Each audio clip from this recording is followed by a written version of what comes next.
Willie knew he was copping a look at all the women. He told me he was just getting enough evidence together. Mike Tucker, I need to hear more about your day. Start at the beginning. Well, son, I woke up, had a pee, had a brew, and went to the dock. Stop being a connard. How do you say in English? Ah, yes, an asshole. All right, Cluso, keep your croissants on, mate. Look, I'll tell you. I arrived at the dock early this morning. I was fiddling with my bits when Lucy came in and saw me.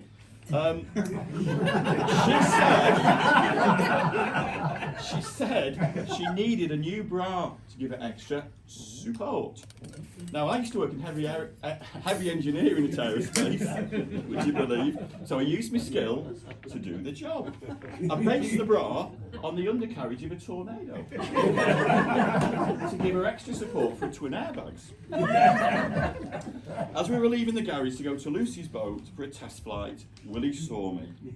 So Lucy left to try on the bra, and that's when Willie and me had our tiny disagreement. So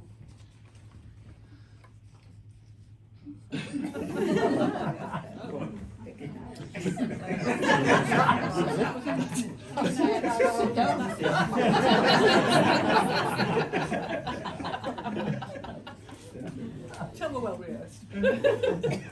Right, yes, Inspector. This is true. It must have been about 10 a.m. because I'd tried on my new bra. It fit perfectly, by the way. It was about 10:15 when I heard Paula and Jimmy talking about how his radio didn't work. She offered to go on his boat and twiddle his knobs to see if he could get it to work. Okay, this is true. I was chatting to Paula. It was about 10:20. I saw Willie and Mike hard at it. I thought it a good idea to get on my boat, so made the excuse about my radio in order to leave the scene quickly before Willie saw me. However, I never knew Paula would follow me onto my boat and offer to twiddle my knob. No laughing. You are a very lucky man, are you not? When I had communication issues, nobody offered to twiddle my knob. Polaritis, did you see anyone as you boarded his boat? Yes, I saw May Ryder. And she was looking for Mike, who was with Lucy, apparently making a support bra. And it was around 10:30. When I arrived on Jimmy's boat, I think I heard the hands-offs talking too. They must have been in the yard. Yeah. Yes, Inspector. I shouted over to Honey that I was going to water my plants. Oh, and as it was so hot and they might die. That is when something on Willie's boat sparkled in the sun and caught my eye, and I boarded it. I saw Honey walk off towards the cabin. Didn't you? Yeah. Yes, I was walking towards the cabin and it can't have been much after 10:40. And then I saw May and it is. She was looking for Avery. She said she had searched everywhere and couldn't find him. That is when I saw Willie, and he told me I couldn't have the hard standing to gel coat my boat. I mean, come on, what's wrong with all this beautiful glitter stuff? Anyway, I just snapped, and that's when I threatened to kill Willie, and Arthur saw us arguing because he was in the yard. Well, actually, I was just about to trim Minnie's bush and water it. It must have been nearing 11 o'clock by now, though. May went past and asked if I knew where Avery was. She was in quite a state. Yes, I searched everywhere for Avery and couldn't find him. It was about 11:10, I think. And I eventually found him, or rather heard him, arguing with Willie over who gets a berth or not. I think it must have been about 11:20 at this point, though. Yes, Inspector. Unfortunately, I stopped this argument because just as Avery was telling Willie he was a dead man, Willie happened to see me on his boat. He stopped arguing with Avery and made his way over to me. He called me a thief and threatened to ban me from the dock. Avery made a quick exit and left Willie to have a go at me. Willie finished shouting at me and then walked off, went over to Mike, and then I saw them arguing. Not for long. I think it was around 11:20, but I'm not sure. You see, my watch was stolen from the cabin when I was washing up only a few days ago, so I'm not absolutely certain of the time. Well, isn't this all very interesting? Some of you have accounted for your morning with quite timely detail. And others have not. It matters not, because I know I'm getting close to the reason and will soon reveal who the murderer is and why they did it. Deputy Inspector Fisher should be arriving any moment with Dr. Payne, the medical examiner. Hopefully they will have a time of death and we can then narrow down your movements. Hello, Inspector. Hello. I'm here with Dr. Payne to explain things to you. Well, hello, Inspector Cruisy. I'm sorry for the loss of your brother-in-law, Willie Creek. I have to tell you, the autopsy revealed the time of death precisely 11:48 a.m. You were good predicting the time exactly. It will come as no surprise that the cause of death was a strike to the head with a heavy cylindrical object. I'm waiting for the lab report on the scaffolding pipe found at the scene, but I am pretty certain that it is the murder weapon. Well, if it's a pipe that struck him, then nobody's guilty. No, you idiot, someone's holding the pipe. And that's how it struck him. I will go and chase up the report. Bye. When the pipe was retrieved from the scene, it was very heavy. I have been watching you all very carefully this evening and want to ask you about some of the things I have observed. Lucy Rose, you said earlier you cannot easily pick up the dog poop because your back is sore. How did this happen? Yeah, well, Inspector, it actually happened when I was picking up my beautiful doggies. What's the poop? I watched the poo. All of a sudden, out of nowhere, my back gave way. I tweaked a nerve, I think, and it's given me trouble ever since. It only happens when I twist in a certain way. Otherwise, it's fine. Well, Luce, I've never noticed any back issues when we've been together, but I know from my own sailing experience that it's often the tiniest of movements that gets the best results. Oh, you would have to make big movements in those pants. They look like they're about to fall down. Mind you, they look like the two of us could fit in there. Ooh. Well, buy me a drink, and I may let you have a rummage around. Oh, I say. Are we having a quick one at the bar? I'd rather have a slow one round the back. Boom, boom. Jimmy McGorper, you were rubbing your collarbone. How did you hurt it? Gopher by name and Gopher by nature. Dear Ken, excessive gawping puts a real strain on your body, most especially your collarbone. I see we are around the world in 80 accents, are we not? That's not on the And you, full of arthritis, what is young with your forearms? Forearm. Well, I was playing with my yo-yo when Lucy's dogs came running over and tugged at it. All yo-yoing is all in the wrist action. The movements cause some strain. And now my wrists are all tender. Yes, she's always complaining about her wrists at home. She said it was because she yo-yos so much. Really? Put that away, Fisher. What's it like to you, Minnie Hands Off? Well, I was at dock near the slip. And I was wondering why this frisbee just kept me getting bigger and bigger and bigger. Then it hit me on the head. It hurt a lot actually. Some bloody kids shouted for their frisbee back and I launched it into the creek and told them, get lost. Sounds plausible. Possibly. Now, honey, hands off.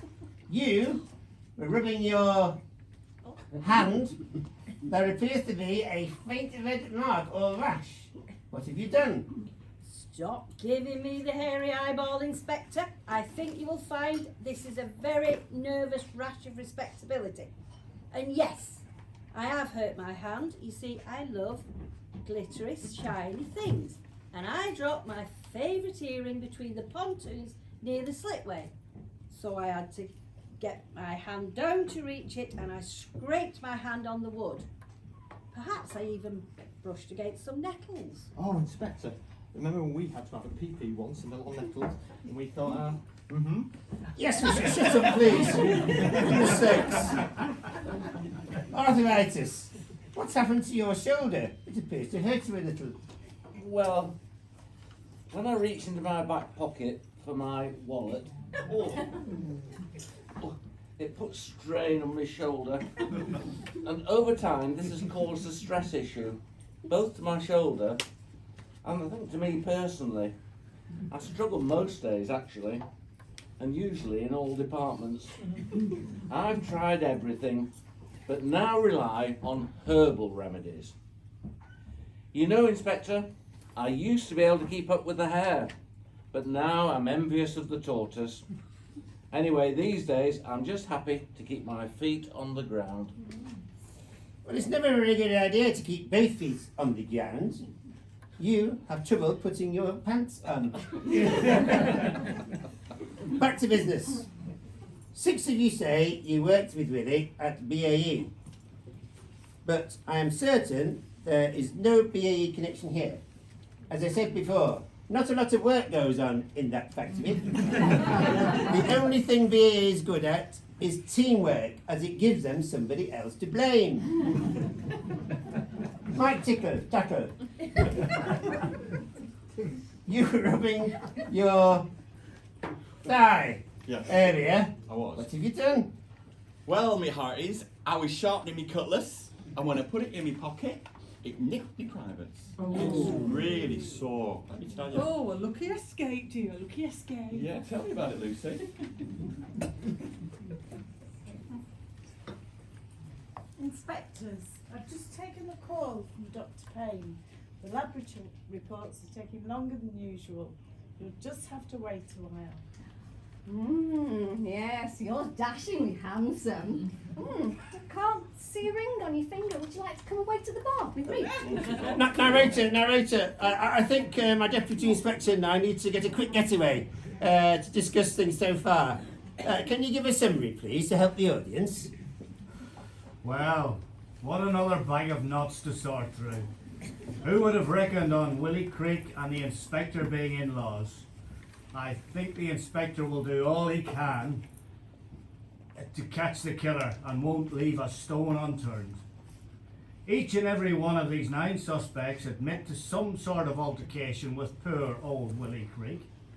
In fact, they all stress he was the most hated man at the dock. It would seem they are glad he was clobbered on the head with a scaffolding pole. Not to mention that each of the suspects have an injury that they could have obtained while swinging the scaffold tube to strike Willie Creek. Miss Lucy Drawers, or No Drawers as Mike calls her.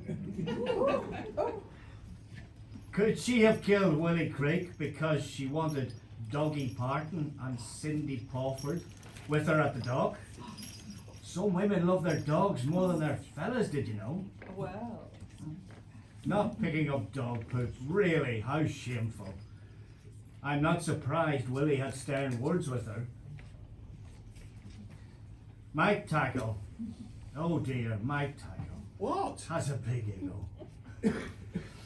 Was he angry enough to kill Willie Creek couldn't call his boat huge nuts. What's wrong with that? See what I mean? What a massive ego this fella has.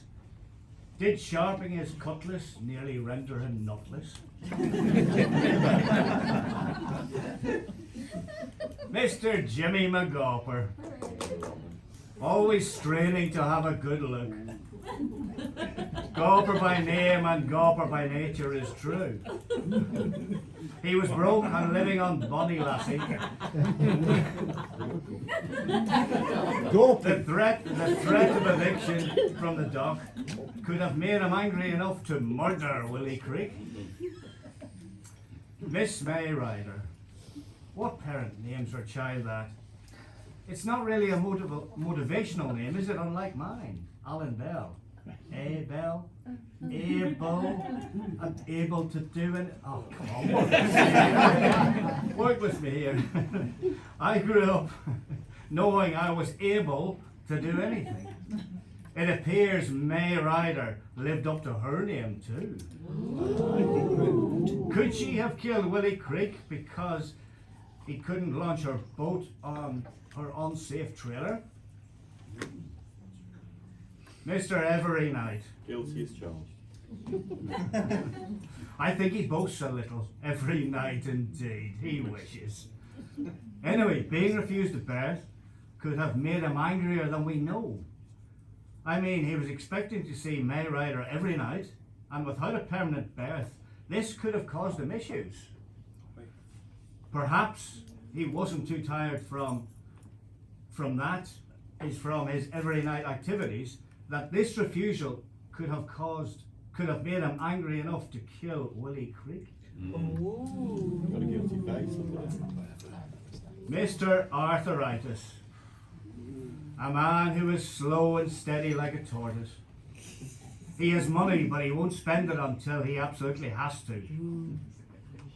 Caught out not having insurance on his boat and not wanting to splash the cash to purchase the premium. Being told he would have to insure or leave the dock could have sent Arthur into a mad enough state to kill Willie Creek. Miss Paula Nolleritis. It would appear this woman tries to do her best to help everyone. Well, every male member of the dock. And that she has possibly built up the wrong reputation for herself amongst dock members. When she offered to hold Willie Creek's nuts, he too possibly got the wrong idea. Could this have been the last straw for Paula?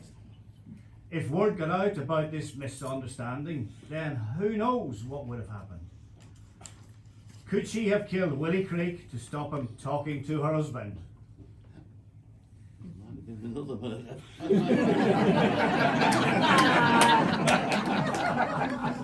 Miss Honey Hands Off. She wanted her boat on the hard to gel coat it with sparkling glitter gel. Well, really, a bling boat on the dock? I'm not surprised Willie Creek told her she couldn't have a hard standing. Nobody wants to see a boat jostle down the dock. Could this have made her mad enough to kill Willie Creek? Miss Minnie Hands Off.